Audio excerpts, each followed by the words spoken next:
ntabwo nabona ukuntu nabisobanura, gusa nyine akenshi twebwe nk'urubyiruko niho dukunda kugwa.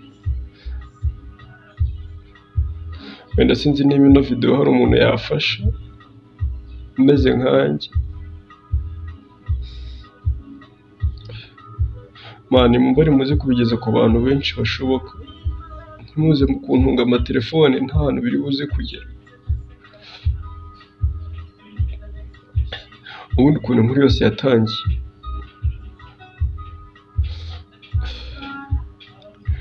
mani hari ku cyumweru, noneho hariho akabeho shitani antega umutego, mba nakiriye telefone y'umukobwa twe tumaze iminsi duhuye ahantu ku kazi nakoraga, araza nyine habamo kuganja duhana nimero. Aho ku cyumweru rero naruhutse, ngiye kubona mbona nimero irampamagaye. Nk'ibisanzwe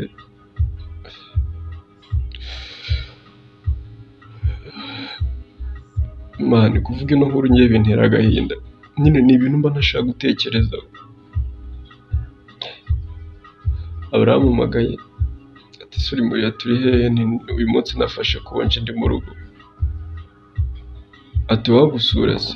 Nawe urabizi nyine nk'abasore nta musore upfa guhakanira umukobwa ko yamusura.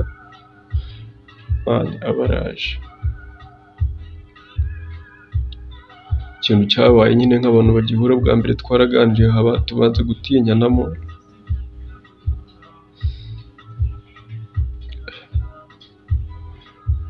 Mani umubare mubwira urubyiruko rugenzi rwanjye, ntabwo buriya burwayi bupimisha ijisho, ntabwo bupimisha ijisho, kuko ubonye ukuntu ameze none dore ngiye nsigaye ndamagufwa gusa. Ntibazi ko n'igihe njya koga nabura aho kurambika isabune nkahita nyirambika ahangaha. Mani winseka. Mani rero nashidutse ibiba birimo biraba, none dore aho nisanze. Urubyiruko rugenzi rwanjye rero, nimba uri bubonye ino video, niba kwihangana byanze koresha agakingirizo.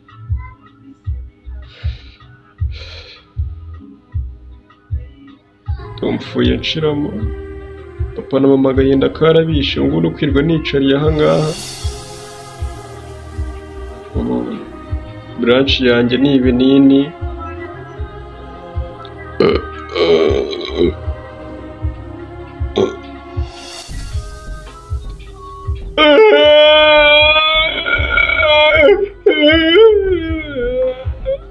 Subscribe me.